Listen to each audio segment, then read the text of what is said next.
Hopefully my voice comes through. So my name is Giovanni Leoni. I'm really happy to be able to moderate this great panel conversation today.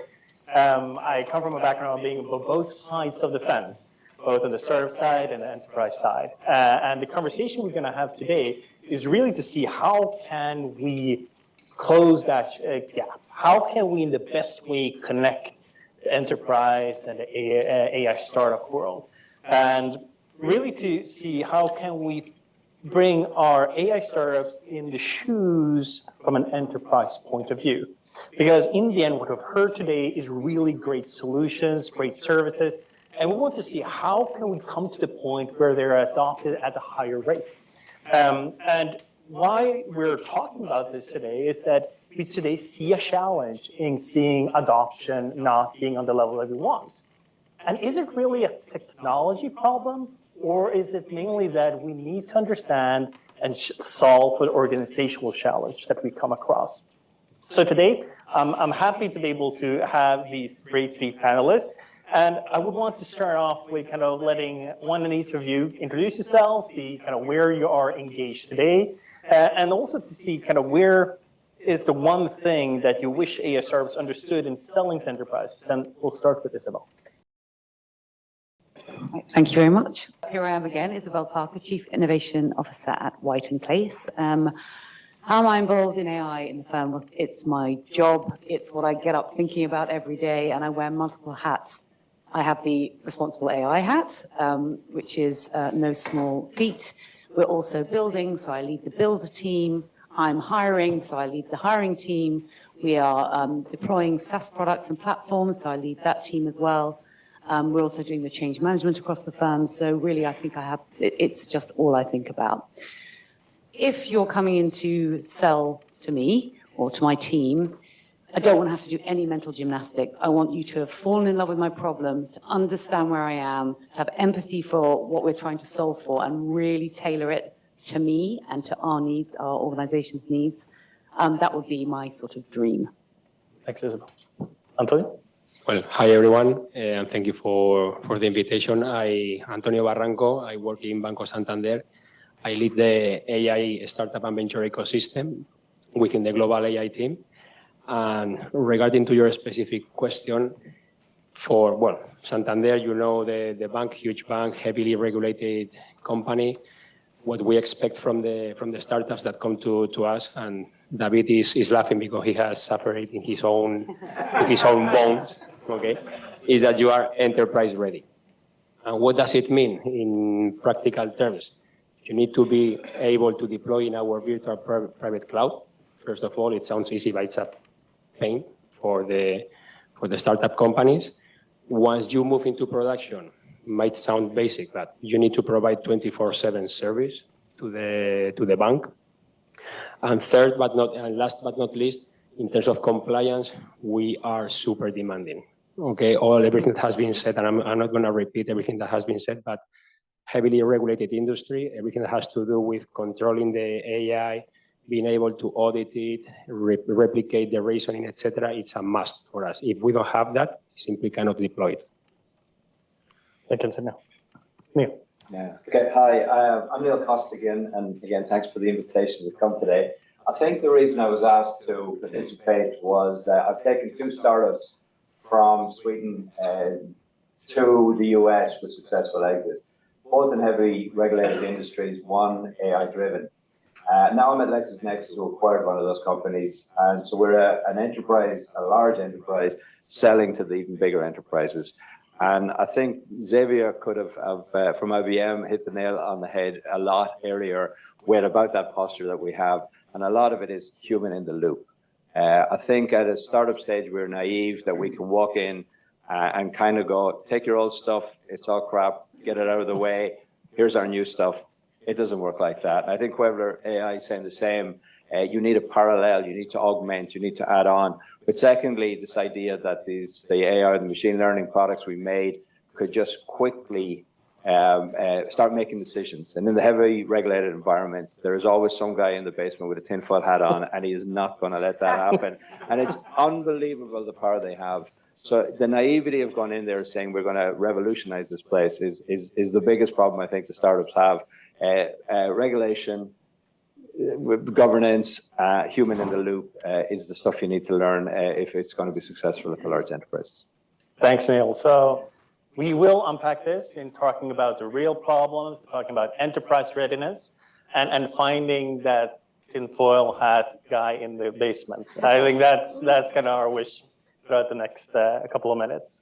So I would want to kind of dig deeper, Isabel, on the topic of loving one's problems and kind of how, in terms, kind of what have you seen in success stories where you have kind of come across startup that really loves the problems that you have in an enterprise? So I don't know what's going on in Sweden these days. It seems to be the place. And we have just launched last week a tie-in, a strategic partnership with Legora, who are obviously, as you may have heard, and they're now valued at 4.1 billion, I believe. They have, they're heavily funded, I think they're Series C now. Their founder is Swedish. And it's essentially a legal platform for all our lawyers that is ambitious to be the operating system for legal, effectively. So it's a platform which they do all our work. We have currently in our estate a huge number of point solutions of kind of slightly legacy legal tech. Legora is looking to either acquire or build all of those into their platform, making one very simple interface for us. Now, why do I tell you this? Well, it's a great story and we're excited about our partnership. But the thing that really struck us about Legora was this started with a guy with his laptop who camped out in a law firm in Sweden for a year. And he took his laptop down to the canteen and sat next to lawyers and said, talk me through how you work, talk me through how you work. He's not a lawyer. He's never been in the legal industry. He understood our problem really, really deeply. And consequently, the application that they built on top of their model garden is really well adapted for our needs. And that is a very easy sell into a law firm like ours. So that level of commitment is really impressive. Thanks, Isabel. Antonio, how should they kind of find really being able to identify return on investment and the pain points from an enterprise?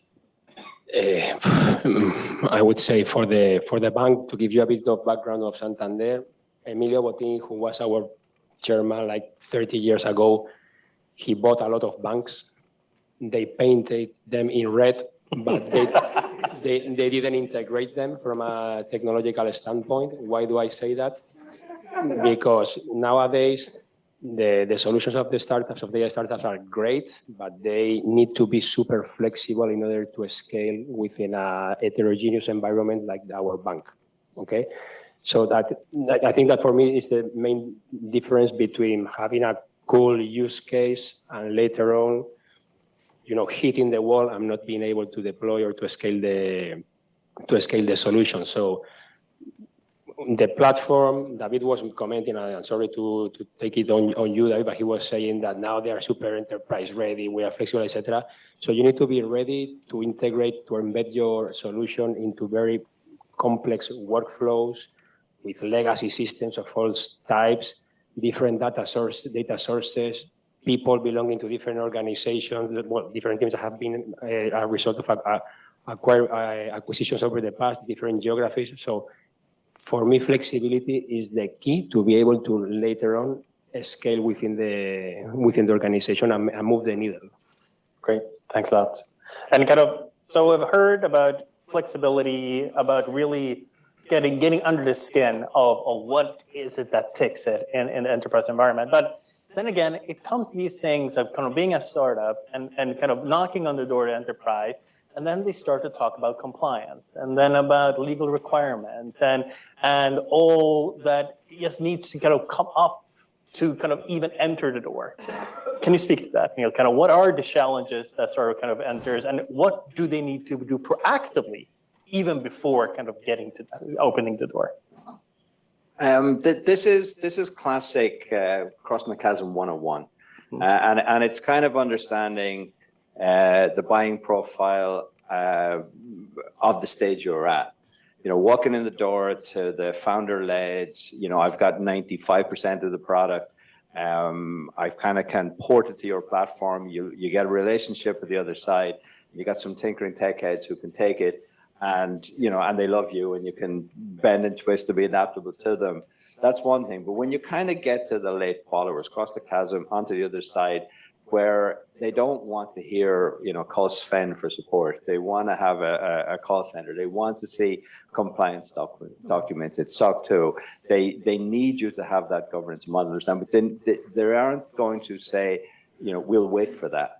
They want to see it up front. So the references you've always got in the background as you're going through the stages, as you're growing, remember to invest in a profile, not just your documentation and your material, but also the type of professional services that will engage with those customers, the type of salespeople who know how to deal with late stage buyers, and who know that these documents and these processes and legal and model governance and all these things are as important to the tech to these customers. And I think that's the key part of it.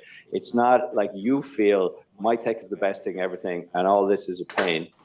They see those things as important as the product itself. So you got to treat it with that level of respect and that level of professionalism, and be there up front with it. Because that one document that's not there will mean the sale doesn't happen. So it's like being able to serve proof of trust at an early stage. Antonio, being in a highly regulated space, how do startups in a good way build that trust? How have you seen that? I mean, repeating a bit what I was commenting earlier, I mean, in the regulated industry, in the financial industry, so governance, compliance is not an option. So either you have it or you are not going to be able to transact with a financial institution. So it's a must for scalability. I mean, one angle is the deployment in the VPC that I commented earlier on. So the SaaS solutions, the pure SaaS solutions don't work basically because we treat very sensitive information of our clients. And from a governance perspective, everything that has been said regarding the guardrails, the audit logs, everything that has been commented, it's a must. I mean, and in that regards, what I would say, and leveraging what you said, that the mentality that we would like to see from the AI companies that come to us, and I've been liaising with Naor, with David as well, is that you come with a very cool product, but don't give it for granted, as you were saying, that it's ready for the enterprise. Sit next to us and help us evolve the product so that it is enterprise ready. So don't position yourself that you come with this is the product. No, this is a great product, but help us to make it enterprise ready. Thanks, Antonio. And spinning further on that, I would imagine, Isabel, being in having a focus on innovation. That you can come across quite a lot of examples of where it sounds great and it could be an amazing proof of concept or pilots, but what is it that really differentiates something that sparks for a moment but then dies out compared to something that would be able to scale? What is the difference of being there in the moment and being able to something that can be adopted and scaled throughout an enterprise? I think it's a great question. I think law firms maybe they're not unique, but they have a particular sort of construction that makes them quite interesting in that they are a series of small businesses, actually. So although we do need horizontal solutions and we're investing in that platform, there are also quite a lot of niche verticals that don't have to scale across all our lawyers, but have to do one job really, really very well. That in itself presents a problem because you don't want to end up with 200 niche solutions and one horizontal solution. So we're constantly fighting that kind of duplication and overlap. So we have to be although we're a successful business, we have to be careful about, from a cost risk perspective, how many solutions we bring in. So I would say it's not always a question of how will it scale. It's how can it be adopted effectively? Will it be successful in its vertical? Will it deliver the returns that it's promising? And to your point, what's the sort of customer success? What's the commitment? Will you iterate with us? Will you help us to develop it out with you? So it's not so much of a scale point consistently within an organization of our size, I would say. Thanks, Isabel.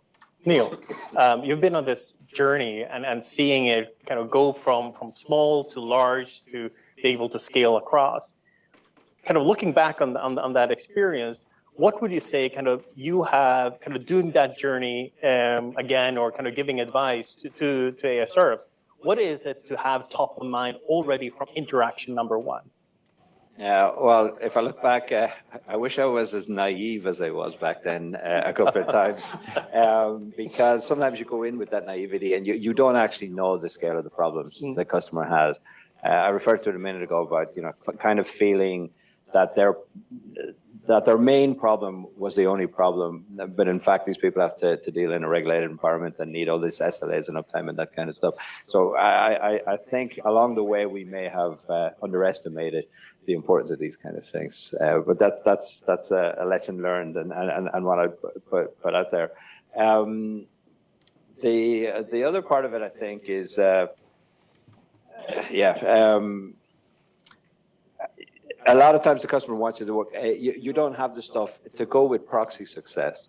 To underestimate the value of references. People like to buy, the references are not, hey, they're doing the exact same thing in the automotive as you're doing in your bank. No, the proxy is kind of another bank.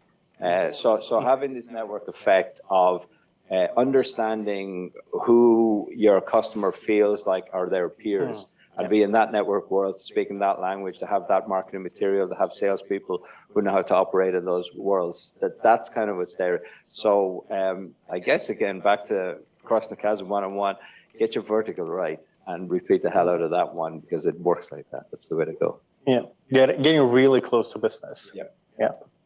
And Antonio, anything that you would want to kind of add to this topic of kind of how to kind of go from the idea of proof of concept to actually having something that scales and becomes a long-term relationship?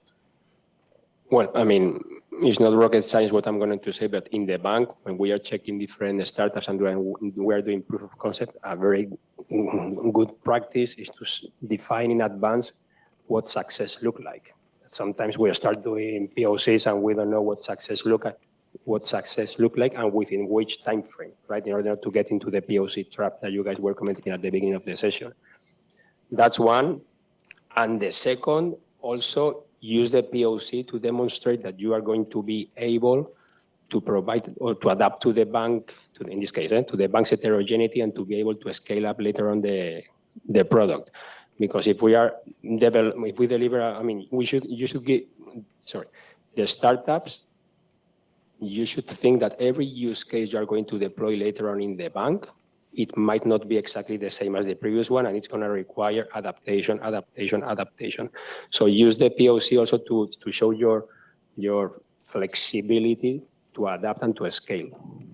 And can I add one more to that as well? I Yes. think I've definitely heard change management referenced once today, but I don't know if I've heard it referenced many more times than that. And I think it's so critical, particularly in an organization like ours, where lawyers don't naturally take to technology. They're quite a skeptical bunch. They're very perfectionist, particularly in the generative AI space. It's has been historically quite a hard sell. We need support with that from a change management perspective. We need our partners to act as partners and stand up with us and be resourced appropriately. If you've got no one to support us with that, we can't fight that fight on our own. So that's something else I think to bear in mind. Great. Thanks, Isabel. So we have had a lot of great nuggets of gold that you shared with us today. And sometimes we just need to condense it and make it like super crisp. So I thought we would do around first with kind of the one thing that you wish would kind of startups would start doing, or if it's the one thing that they need to get right. And then we'll kind of take another round and see kind of what they need to stop doing if there's anything that comes across as seeing too often. So the one behavior, the one thing that you would think, Isabel, that is essential for startups to start doing. Bring more women into the room. I'm seeing too many men, sorry. It's important. It's important to me. As a woman, when people show up with all male teams, I'm just like, I don't think so. And the other thing I would say, often find the right person to speak to. Don't go to all the partners in the firm who are then going to get in my ear, because they're not, they own the business, but they don't make the decision. And it's going to come back to me anyway. It won't help you. Come to the right person first off. Thanks as well. Antonio? So, I will start from what I don't like to Start. So that's exactly. We'll come to the soft one. Either one. So, what I said earlier, I mean, don't get confused. Don't confuse a great demo with being enterprise ready.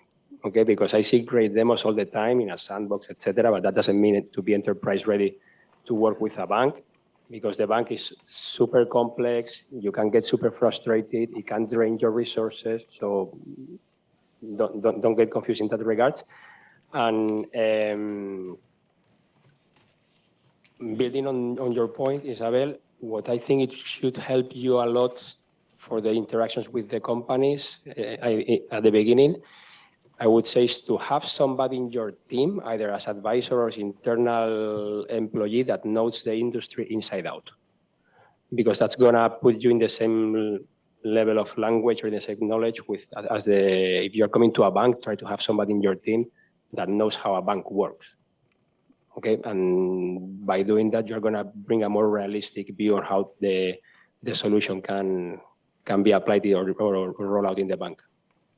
Thanks, Andre. Neil. I would think one of the it's kind of the inventor's dilemma here, but I don't think at the stage we're at, when you engage, when you're speaking of POCs and you're speaking about how to get this thing to production, the frustration of how long it takes. So every entrepreneur, inventor, whatever, grossly underestimates how long stuff takes to get out there. But on the flip side of this, and it's the good part, is the impact of what you do when you get there. I think everybody underestimates that. So it takes way longer to get there than you want, but you've never realized how big it can go.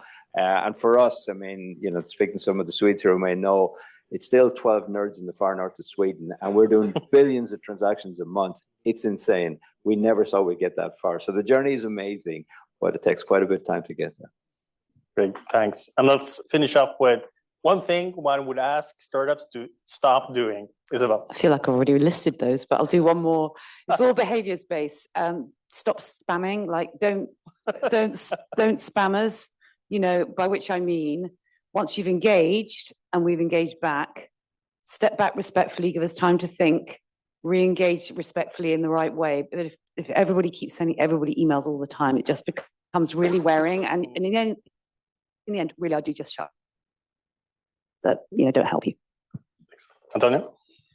Well, I'm going to repeat myself. Apologies. What I said earlier, don't confuse a very good demo with being enterprise ready. Sit down next to us and co-create an enterprise ready product. Thanks, Antonio. Neil? I don't actually know what I put to this one. I think is, you know, I'm around the very early startup ecosystem a lot. And the one thing I really push them is get real business.